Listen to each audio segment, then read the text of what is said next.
메이저리그 전경기 리뷰를 한눈에 오늘의 MLB 이제 네이버 프리미엄 콘텐츠에서 만나보세요. 안녕하세요, 이현우입니다. 안녕하세요, 도상현입니다. 이번 겨울 외야 보강을 노리는 다저스가 최대어 카일 터커 대신 코디 벨린저를 영입할 가능성이 제기되고 있습니다. 현실 가능성은 얼마나 될지 함께 이야기 나눠보도록 하겠습니다. 네, 재밌는 설문조사가 나왔는데요. 다저스 소식을 주로 전하는 미국의 전문 매체죠. 다저 네이션은 지난 10일 벨린저의 다저스 복귀에 대한 설문조사 결과를 언급을 했는데요.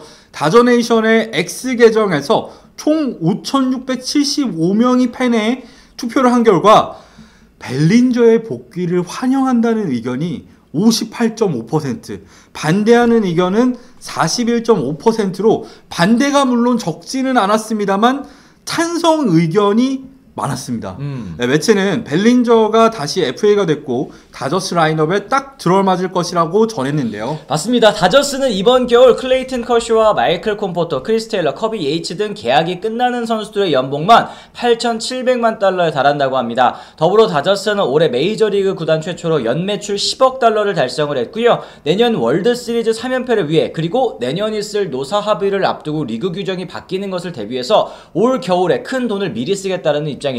따라서 다저스는 최대어 터커의 유력 행선지로 꼽히고 있을 뿐만 아니라 에드윈 디아즈 등 특급 우완 불펜과도 연결되고 있는 상황입니다. 네, 많은 분들이 아시다시피 다저스의 이번 겨울 최우선 보강 포지션은 바로 외야 한 자리입니다. 다저스는 올해 토론토를 꺾고 월드시리즈 2연패를 달성했지만 약점도 뚜렷했는데요. 다저스는 시즌 전 좌타 외야수 마이클 콤포토와 1년에 1,700만 달러 계약을 맺었습니다만 콤포토는 타율이 1할 9푼 9리로 2할도 치지 못했고요. OPS도 0.6대로 커리어 최악의 부진을 겪었습니다. 더군다나 수비도 좋지 못해서 승리 기여도도 마이너스 0.6승으로 오히려 나올 때마다 팀에 피해를 끼치는 선수가 돼버렸습니다. 그렇습니다. 따라서 코너웨어 보강이 필요한 다저스, 이번 FA 시장 최대어인 터커와 계속 연결되고 있는데요. 하지만 문제가 있다면 바로 터커의 몸값입니다. 터커는 2021년부터 올해까지 최근 5시즌 동안 매년 WAR 4승을 넘게 쌓으면서 합산 23.4승을 기록했는데요.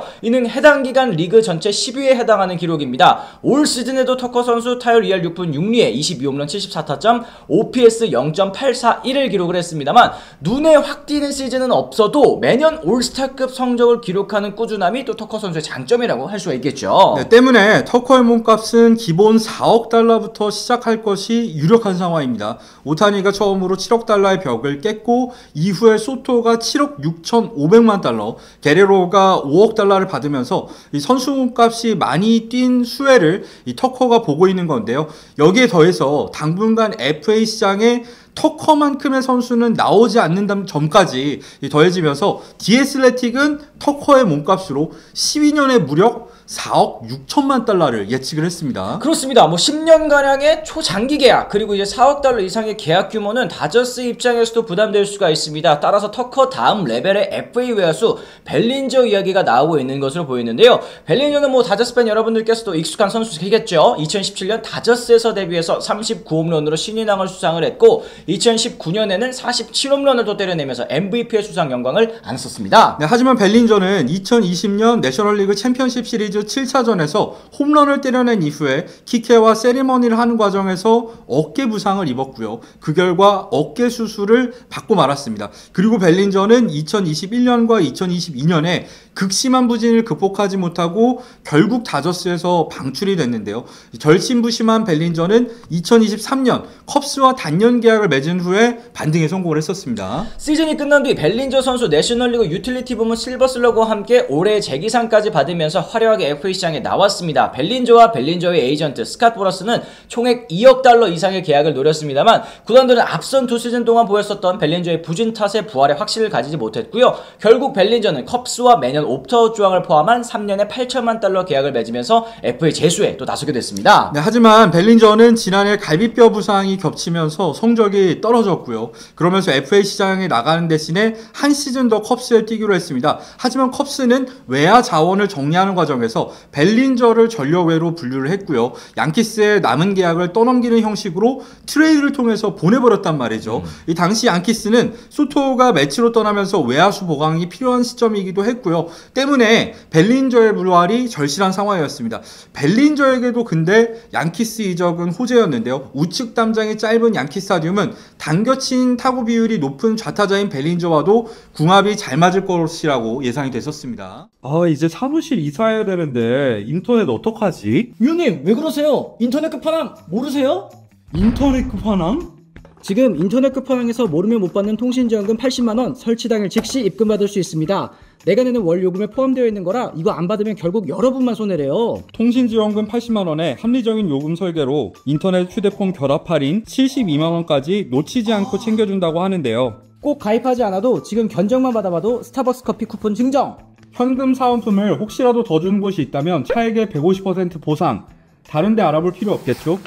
365일 언제나 1866-2026으로 전화상담 가능하니 더보기란이나 고정 댓글 링크 확인해주세요. 그리고 벨린저 5월부터 무섭게 살아나더니 시즌 타율이 2할 7푼 1위 29홈런에 98타점 OPS도 0.8을 넘기면서 시즌을 마무리했습니다. 아쉽게 30홈런 100타점 달성에는 실패를 하긴 했습니다만 벨린저의 승리 기여도 4.9승을 기록을 했습니다. 메이저리그 외야수 전체 9위에 이름을 올렸고요. 이는 터커의 올 시즌 WAR 4.5승보다도 높은 수치였네요. 네, 벨린저가 터커보다 나은 점이라고 한다면 일단은 상대적으로 저렴한 가격을 꼽을 수 있을 것 같은데요. 앞서 언급했던 것처럼 터커가 기본 4억 달러부터 시작한다면 벨린저의 디애슬레틱에서 예상한 몸값은 7년에 1억 8,200만 달러에 불과합니다. 뭐 이것도 크긴 한데 네. 터커에 비해서는 절반 이하의 가격이라는 거죠.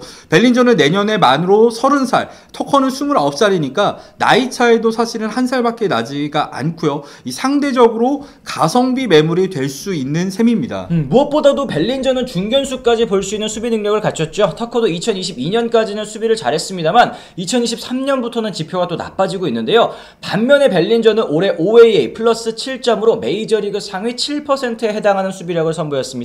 더불어 벨린저는 1루수로도 좋은 수비를 갖추고 있죠. 다저스 입장에서는 벨린저를 당장은 외야로 활용하고 나중에 또 프리먼 선수의 계약이 끝난 뒤에는 1루로 포지션을 옮기는 그림도 그려볼 수 있을 것 같습니다. 네, 하지만 벨린저를 원하는 또 다른 팀이 있습니다. 바로 원소속 구단인 양키스인데요. 양키스 팬들도 역시 이 벨린저를 다시 잡아주기를 바라고 있습니다.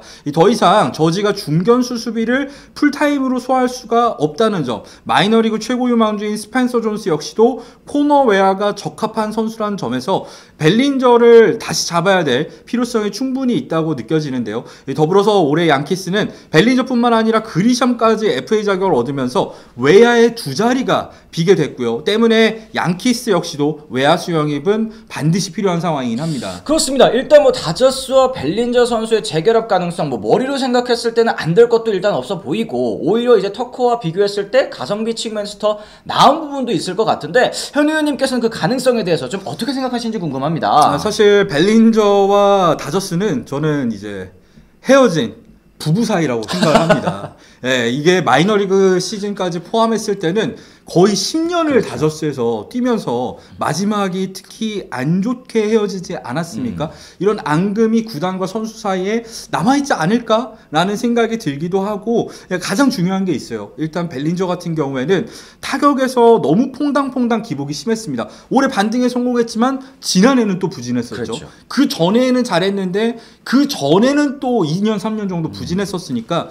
이런 기복, 그리고 가장 중요한 게 올해 성적 같은 경우에도 양키 스타디움에서 뛰었을 때는 OPS가 0.9가 넘었는데 맞아요. 양키 스타디움에서 뛰지 않았을 때 OPS는 0.7 초반대. 그러니까 좌타자에게 유리한 양키 스타디움 효과를 저는 어느 정도 봤다고 보는데 다저 스타디움으로 돌아온다? 어떻게 될지 모르죠. 그렇죠. 맞습니다. 사실 그리고 터커와 벨린저 선수의 타격 능력도 한 단계 정도는 또 차이 난다고 보셔야 될 것 같습니다. 최근 3시즌 동안 WRC 플러스로 봤을 때 터커 선수는 147이었고요. 벨린저 선수는 123이었으니까 뭐 거의 뭐 20 넘게 또 차이가 나기도 했었었고, 다저스가 사실 지금 월드 시리즈 3연패를 노리는 팀 아니겠습니까? 그렇게 터커 영입 사실 좀 필요하다는 생각도 들긴 하거든요. 근데 이게 높은 몸값이 계속해서 다저스 팬분들이 이제 불만을 가지고 있으면서 이 터커 영입에 대해서 부정적인 반응을 보이는 게 사실 한국뿐만이 아니거든요. 미국에서도 나오고 있는 얘기이긴 한데 이 다저스 프런트가 어떤 선택을 할지는 끝까지 일단은 지켜봐야 될 것 같습니다. 그렇습니다. 뭐 터커, 벨린저 외에도 뭐 비셋이라든지 다른 선수들 이야기도 있으니까요. 요거는 저희가 또 나중에 다시 한번 이야기를 나눠보도록 하겠습니다.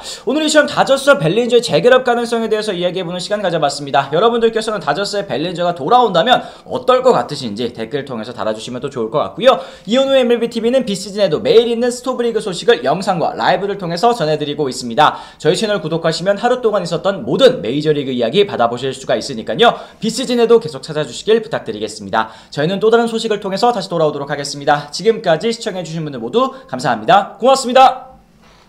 I'm ready to go. I'm ready to go.